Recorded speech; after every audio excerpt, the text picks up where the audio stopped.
Teresa Crew. Teresa is a senior lecturer in social policy at Bangor University. She's not your typical academic, but she has just finished writing her book on working class academics, written because she wants her students to know that not every academic is posh. Teresa sent me her video to share with you all, but I just want to see if Teresa's got anything that she'd like to say before I press play. I think the only thing is trying to fit everything in 15 minutes, so if anyone has any questions, please feel free. Hi, my name's Teresa Crew, and I'm really proud to be part of this conference, mainly because not enough people speak about class because, well, as we're told, we're all middle class these days. So it's been fantastic listening to a lot of presentations, and I'd like to continue on in that vein to talk about social class. So this, my presentation is based on a research project that I did that talks about working class academic capital.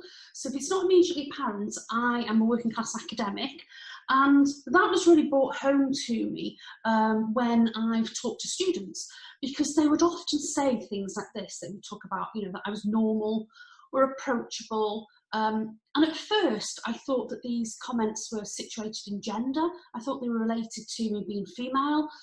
But the more and more I thought about it, and when I spoke to some other academic colleagues, namely male working class colleagues, I realised it's much more than that. It wasn't just about the fact that I was female.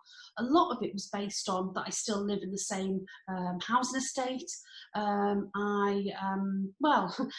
talk in very, very similar ways to many of my students. They just felt comfortable with me. And I think it's because I often remind them of the background, where they come from, where they live.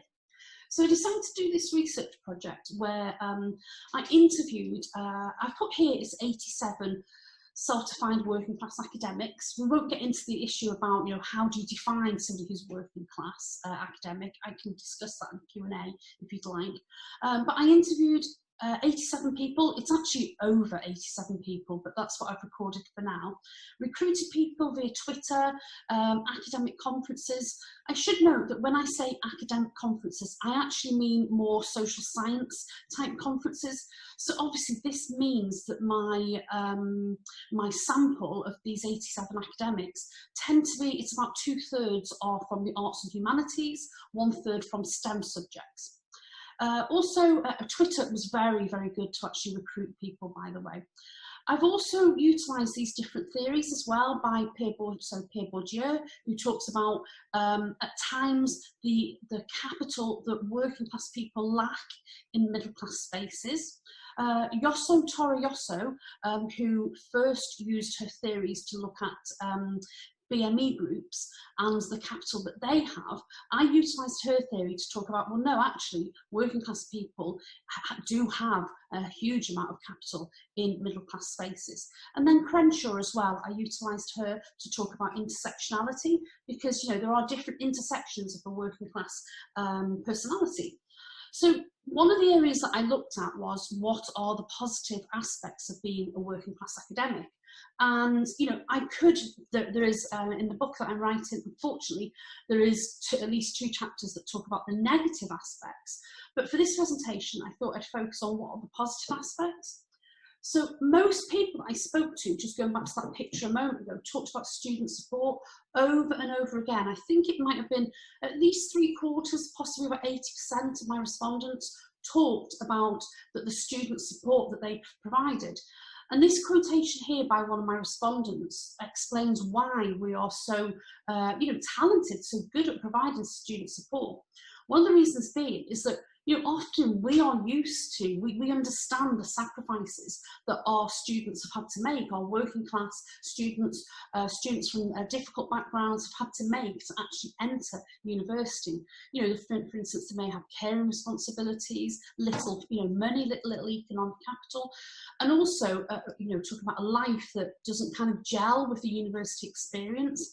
I'm sure you know that the way that the university experience is talked about today, it's really focused around the middle class student who can move away from home, the first time away from home, that sort of thing. So in terms of student support, one way that working class academics supported students was actually helping them into higher education. And these are just two methods that were used. So just by the pure fact of being a working class academic can actually make you a role model. So for instance, Jane, a researcher in biological sciences, talked about just by having somebody from her background would have encouraged her to actually consider a career in the sciences. And a lot of my respondents talked about how they would, visit underperforming schools. They would actually make sure that they were there at open days to make sure that they represented, not just students, the typical students that we saw, but the working class students, the students that are from similar backgrounds. Also, my respondents talked about, so for instance, Lynn here mentioned that she ran a monthly drop-in session at a local community centre, and this would talk about, she would help students choose courses, she would just talk about what it's like to be in university in general, help them write personal statements as well. All these sorts of hidden knowledge that you don't have if you don't have a family background who's actually familiar with university. So that was another way that, as I say, many respondents talked about supporting students. They also talked about how they supported students through higher education. So the two key methods, again, role models was important. But in this way, what my respondents would do is they did not just see themselves as role models, that they would bring role models back in from the community into university. So for instance, they would ensure that their speakers were diverse, not just to have the usual, success stories. They would make sure that their speakers were diverse. And also make sure that their reading lists were diverse, would have, more, not just the typical person on the reading list, but to ensure that we saw and heard from working class writers. That was so important to my respondents. Another thing is my respondents talked about making sure that they were as welcoming as possible to those students who might not traditionally fit in. And this is where a working class academic can really come into their own. Just by being there as perhaps that role model, you can make other students feel that they deserved and should be there as well. And I have many quotations that talk about that. This one in particular, Eileen, talked about how once a term she meets up with students and doesn't just chat about academic work, but also talks about other different areas of interest. And one of the things that I noticed was my respondents would often use much more personal approaches with students. And these students would really appreciate this, that the lecturer would talk to them on a much more personal level, much more down-to-earth level. And that's what particularly helped in terms of, developing, support for students in that way. That's why they were so good at student support. Another issue that I found when I analysed the data was it wasn't just about student support as in, being there if the student needed to talk to somebody, being a representative. It was also about their teaching approach. So when I first started looking at the findings, I would notice things here and there. And as the analysis went on and as the interviews went on, I started picking up what I term as a working class academic pedagogy. And I still struggle to say that word now. So it's a teaching approach. This is how I've defined it. It's a teaching approach that has social justice at its heart, which I'll discuss as we go on. It's also, it comes from a student's, a strength-based perspective. So seeing your students as actually bringing something to academia. They're not there just to be empty vessels to, bank information in, which is what Freire would say. And also it encouraged students to see themselves as co-creators of knowledge. And my academics would talk about how they would also embrace shared experiences, which I'll explain a little bit.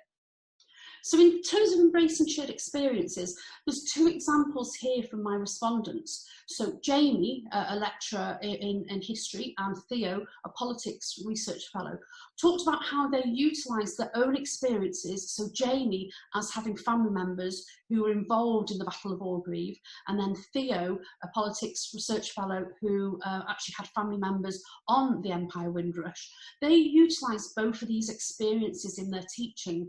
But it wasn't just about these respondents using their own lived experience. Many of the students also were had family members involved in the Battle of Orgreave. They also had family members actually who were on Empire Windrush. So this is a nice way of actually teaching about different issues, historical facts, by actually utilising not just the lecturer's experience, but a shared experience. And students really did appreciate that. And one of the reasons why they did, this is a comment that I got, is that the respondent talked about how old style, so the typical academic from like an elite background, they felt made theory sound dry. So they gave the example, this respondent does, of, for instance, talking about poverty. And if you're going to talk about poverty and not sound angered or frustrated or upset, that is off-putting for students, because our students actually think that, lecturers are there to be good people standing up for individuals. And often the students would talk to this respondent about how lecturers just don't sound like that. They sound too removed from it.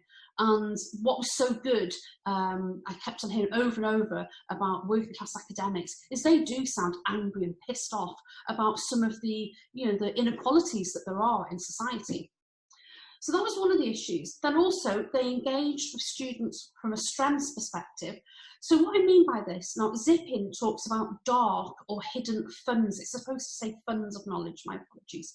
But this idea of students having funds of knowledge, it's not just about, the happy funds of knowledge, but it's also these dark or hidden funds of knowledge. So experience of domestic violence, mental illness, drug addiction. Of course, this is not, these dark funds of knowledge are not something that only working class academics or working class students would have.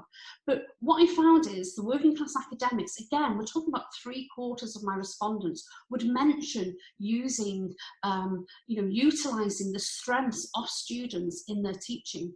So, for instance, Lucy talked about how she said her students have produced some wonderful piece of writing that touched upon the personal experience of poverty and mental health. So rather than just teach about mental health, the issue was that she actually talked about mental health in relation to poverty and also related it to her own circumstances, and students felt comfortable enough to do that themselves. So again, I mentioned right at the start about students being co-creators of knowledge. And Unity here, I really liked the quote that Unity had. She said, "We know our subject areas, but co-creating with students shows respect for their knowledge." And that is something that university as a whole hasn't always had, respect for the knowledge of working class students. If you think about the literature, and if you read any of the literature on working class students, you will hear over and over about the lack of study skills, basically the lack thereof. And what was it was so heartening to see that the academics I spoke to really did respect the skills that and the knowledge that their own students had. So respondents talked about having students involved in course redesign, choosing between different assessment methods. The students weren't just passengers on their degree, they were involved in their degree throughout. And I really did find it really heartening, because this wasn't just 1 or 2 respondents who talked this way. This was at least 3/4 of my respondents who talked about seeing students as being co-creators of knowledge. So in terms of, as well, embedding social justice was all the way through, and examples of that. So the idea was that they wanted the courses to be representative of, not just national working class people, but local working class people. And the way that they did that was just including in their assessments as the opportunity to raise money for organisations, social media campaigns actually being an assessment, and also connecting their assignments with the aim of social change. So it wasn't just talking about social change and describing what that was, but my students actually were the social change. And the students were the social change by virtue of the respondents that I spoke to. This was really heartening to see working class knowledge being used to actually, working class students and working class academics working together to push knowledge, not just from the dry halls of academia, but actually to make an impact in society. So I'm going to end this presentation with just to say, how can we move forward?